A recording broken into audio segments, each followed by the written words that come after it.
జీడిపల్లి నుంచి భైరవంతిప్పకు నీటిని తరలించే కార్యక్రమం అనేది కాలువ పనులు శరవేగంగా జరుగుతున్నాయి. ఆ పనులు ఇంకా పరిగెత్తించాలనే ఉద్దేశంతో ఈరోజు ఎమ్మెల్యేలు అమిలినేని సురేంద్రబాబు, కాలువ శ్రీనివాసులు కూడా కాలువను పరిశీలిస్తున్నటువంటి నేపథ్యంలో పనులు అయితే చూడొచ్చు మనం శరవేగంగా జరుగుతున్నటువంటి పరిస్థితి. ముఖ్యంగా ఈ రాయదుర్గం, కళ్యాణదుర్గం నియోజకవర్గ ప్రజలకు, రైతులకు ముఖ్యంగా సాగునీరు అందాలంటే మాత్రం ఈ కాలువ పనులు జరిగితే దాదాపు 104 చెరువులకి కళ్యాణదుర్గం నియోజకవర్గంలో కూడా చెరువులకు నీళ్ళు అందించే అవకాశం ఉందని చెప్తున్నటువంటి పరిస్థితులు ఇక్కడ రైతులు, కొంతమంది నాయకులు ఉన్నారు. ఏం చెప్తారు మేడం? ఈ కాలువ పనులు కంప్లీట్ అయితే ఈ ప్రాంత రైతుల పరిస్థితి ఎలా ఉంది?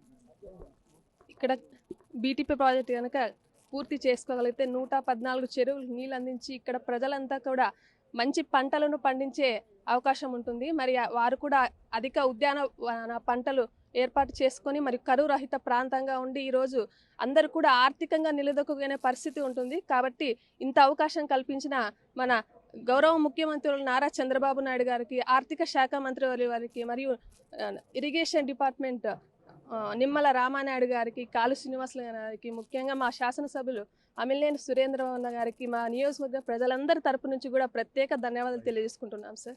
అలా ఏం చెప్తారు? ఎందుకంటే గతంలో వైసీపీ నాయకులు చెప్తున్నారు అసలు కూటమి నాయకులు ఎటువంటి అభివృద్ధి పనులు చేయట్లేదు అంటున్నారు. ఈరోజు మీకు ఈ కాలువ పనులు పూర్తయితే బీటీపీ ప్రాజెక్ట్ నీరు వస్తే ఎలా ఉంటుంది? అందరికీ ధన్యవాదాలు.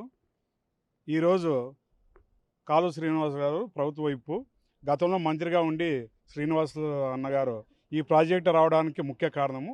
అప్పుడు ఈ స్థానిక ఎమ్మెల్యే అమిలినేని సురేంద్రబాబు గారు ఎస్ఆర్ కన్స్ట్రక్షనే ఆ రోజు టెండర్ వేసింది. ఎలక్షన్లు జరిగే కోడ్ వచ్చి ఎలక్షన్లు జరిగే టైంలో కొద్దిగా వర్క్ ఆగిన తర్వాత గవర్నమెంట్ చేంజ్ అయ్యి వైసీపీ గవర్నమెంట్ దుర్మార్గ పాలనతో నుండి ఈ రైతులకి 5 ఏళ్ళ కాలంలో 10 సంవత్సరాలు ఎన్నికబడిపోయారు. ఈ ప్రాంతం కరువుసీమకి రాయలసీమను రతనాలసీమగా చేయాలని చంద్రబాబు నాయుడు సంకల్పానికి తిరిగి ఈరోజు చంద్రబాబు నాయుడు గారు దగ్గర కాలు శ్రీనివాస్ గారు కానీ, మా స్థానిక ఎమ్మెల్యే అమిలినేని సురేంద్రబాబు గారు కానీ రైతుల కోరిక మేరకు ఈ ప్రాంతాన్ని ఉద్యానవనాలు కోనసీమ, కోస్తాలో ఎట్లయితే కోనసీమ అంటారో ఈ రాయలసీమను కూడా కోనసీమగా చేయాలనే సంకల్పంతోనూ ఈ శరవేగంగా రైతులను ఒప్పించి, రైతులకి డబ్బులు లేకున్నా కూడా రైతులను ఒప్పించి 40% వర్క్ బీటీపీకి నీళ్ళు తీసుకోవడం కానీ, కుందిరుపు బ్రాంచ్ కెనాల్ ద్వారాగా 114 చెరువులు రైతులకు నీళ్ళు ఇవ్వడం కానీ, ఈ రైతుల కళలో ఆనందం చూడడానికి కోసం నిరంతరం చంద్రబాబు నాయుడు గారు కానీ, నారా లోకేష్ గారు కానీ, మా ఉప ముఖ్యమంత్రి పవన్ కళ్యాణ్ గారు కానీ, ఆర్థిక శాఖ మినిస్టర్ పయ్యావుల కేసు సహకారంతో, నిమ్మల రామానాయుడు గారు ఇరిగేషన్ మినిస్టర్ సహకారంతో భవిష్యత్తులో ఈ 2-3 సంవత్సరాల లోపల ఈ ప్రాంతంలో ఉద్యాన పంటలు విరివిరిగా దానికోసం రైతుల కళలో ఆనందం చూడడానికి కోసము కాలు శ్రీనివాసరావు గారు కానీ, మా ఎమ్మెల్యే గారు కానీ కృషి చేస్తున్నారు. అందుకు ప్రత్యేకంగా ధన్యవాదాలు మరి వాళ్ళకి. ఏం చెప్తారు? ఈ పనంతా ప్రజలకు, రైతులకు ముఖ్యంగా నీరు అందిస్తే బంగారు పంటలు పండించే రైతులు ఉన్నారు. ఈ కాలువ పూర్తయితే ఎలాంటి పరిస్థితులు? బీటీపీ కాలువ సందర్శనకు వచ్చినట్టే ప్రభుత్వ వైపు కాలువ శ్రీనివాస్ గారికి మరియు మా ఎమ్మెల్యే గారు కృషితో ఎంతో నిధులు, ఆర్థిక ఇబ్బందులతో ఉన్నా కూడా గవర్నమెంట్ నిధులు సమకూరుకోకుండా ఆయన సొంత నిధులతో ఈరోజు ఖర్చు పెడుతూ ఈ కాలువ పోతే ఈ ప్రాంతంలో ఈ కాలువ పోయేదాని నుండి హార్టికల్చర్గా అరటి, ఉద్యాన పంటలు, దానిమ్మ, కల్లింగర, తర్వాత టమోటా ఎంతో బోర్బౌల్ రీఛార్జ్ అయ్యే రైతులకు ఎంతో కృషి మేలు జరుగుతుందని ఆశిస్తున్నాం రైతులందరూ. తర్వాత మా ఆర్థిక శాఖ మంత్రి పయ్యావుల కేశవ గారు, నిమ్మల రామానాయుడు గారు ఇరిగేషన్ మినిస్టరు, తర్వాత మా ముఖ్యమంత్రి చంద్రబాబు నాయుడు గారు, పవన్ కళ్యాణ్ గారు ఎంతో ఈ కాలువకి నిధులు చేకూర్చి త్వరగా పూర్తి చేస్తారని ప్రజల తరఫున కోరుతున్నాము. ఏం చెప్తారు? ఈ ఎస్పెషల్లీ కాలువ కంప్లీట్ అయితే ఈ ప్రాంతం పరిస్థితులు ఎలా? కరువు ప్రాంతమైన కళ్యాణదుర్గం, రాయదుర్గం ప్రాంతానికి భైరవానతిప్ప ప్రాజెక్టు ఒక వరం లాంటిది. ఇక్కడ రైతులు వర్షాలు పడితేనే వర్షాధారం మీద ఎక్కువగా ఆధారపడ్డారు. వర్షం పడితే పంటలు బాగా పండుతాయి, లేకపోతే బోర్లు రీఛార్జ్ అవుతున్నాయి. అలాంటి లేని సమయంలో రైతులు చాలా ఇబ్బంది పడుతున్నారు. ఈ కాలువ పని కనుక పూర్తి అయితే ఇది భైరవానతిప్ప ప్రాజెక్టుకి నీళ్ళు అందడమే కాకుండా అది 12,000 ఎకరాలు స్థిరీకరణ అవుతుంది. అంతేకాకుండా 114 చెరువు నీళ్ళు అందుతాయి. అక్కడ 114 చెరువు నీళ్ళు అందడం ఇంకా 10,000 ఎకరాలు సాగులోకి వస్తుంది. అంతేకాకుండా అది గ్రౌండ్ వాటర్ పెరుగుతుంది, మరియు తాగునీటికి, సాగునీటికి ఎటువంటి ఇబ్బంది లేకుండా ఉంటుంది. ఇక్కడ ఈ ప్రాజెక్ట్ పూర్తి అవడైతే ఇక్కడ ముఖ్యంగా కళ్యాణదుర్గం ప్రాంతంలో ఎక్కువగా హార్టికల్చర్ మీద ఆధారపడ్డారు.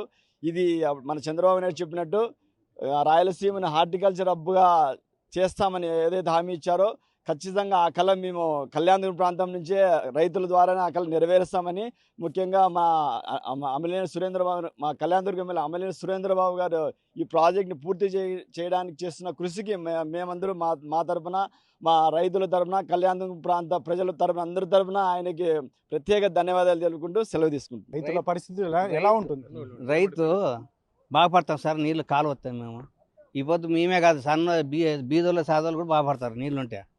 ఇవి సార్ తెప్పించిన మాకు సంతోషం. సార్ తెచ్చినది కాలువ ఇన్నాళ్ళు దాన్ని నిలబడిపోయిందా, తెచ్చినాడు, అది సంతోషం మాకు. అసలు మీరు వస్తుంది అనుకున్నారా? ఈ పనులు పూర్తయ్యి భైరవానితిప్ప ప్రాజెక్టు నీళ్ళు వస్తాయి రాదు అనుకోలేదు సార్ మేము. ఏమో ఎవడే వస్తుంది అనుకుంటే ఈ పొద్దు తెప్పించినాడు, సంతోషం అయింది. ఇంకా నిలబడినా కానీ సంతోషం మాకు. ఈసారి నిలబడినా కానీ ఆయన ఉండాలి మాకు. ఇప్పుడు ఎన్ని చెరువులకు నీళ్ళు వచ్చే అవకాశం ఉంటుంది? ఇది మరి తాలూకు ఎక్కువ వస్తాయంట సార్, 100 చెరువులకే అన్నారు. మాకేం సంతోషం సార్, మా బీదోళ్ళందరికీ కాలువ తెప్పించినాడు. పశువులకి, గొర్రెలకి, మనుషులకి, చేనులకి అన్నిటికీ నీళ్ళు సంతోషం. బోర్లు పికప్ అవుతాయి, సంతోషం. మొత్తం మీద అయితే మాత్రం ఈ 2 నియోజకవర్గాలు, ముఖ్యంగా రాయదుర్గం, కళ్యాణదుర్గం నియోజకవర్గ రైతులకు ఈ భైరవానితిప్ప ప్రాజెక్టు నీరు చేరితే మాత్రం అసలు అద్భుతాలే జరుగుతాయి. ఈ ప్రాంత ప్రజలు హార్టికల్చర్ ఇప్పటికే సాగు చేస్తున్నారు, పెద్ద ఎత్తున సాగు చేస్తున్నటువంటి పరిస్థితులు అనుకున్నా. ఇటువంటి సిచ్యువేషన్లోనే కూటమి ప్రభుత్వం ఈ రకమైనటువంటి నిర్ణయం తీసుకోవడం, అందులో భైరవానితిప్ప ప్రాజెక్టుకి ఎప్పుడు నీళ్ళు అందుతాయని గతంలో మేము ఎప్పుడు అనుకోలేదు, కలగానే మిగిలిపోతుందని అనుకున్నాం. కానీ ఇప్పుడైతే మాత్రం ఆ కళ సాకారం అవుతుంది. అందులో స్థానిక ఎమ్మెల్యే అమిలేని సురేంద్రబాబు, రాయదుర్గం ఎమ్మెల్యే కాలువ శ్రీనివాసులు కృషితో మాకు ఈ కళ సాకారం అవుతుంది అని చెప్పేసి రైతు నాయకులు చెప్తున్నటువంటి పరిస్థితి. కెమెరా పర్సన్ సుధాకర్తో Challakanaidu, RTV Anantapur. Local to global news at your finger tips. మీ చేతిలో ఒక ఆయుధం. Download raw TV app. Media legend Ravi Prakash is back.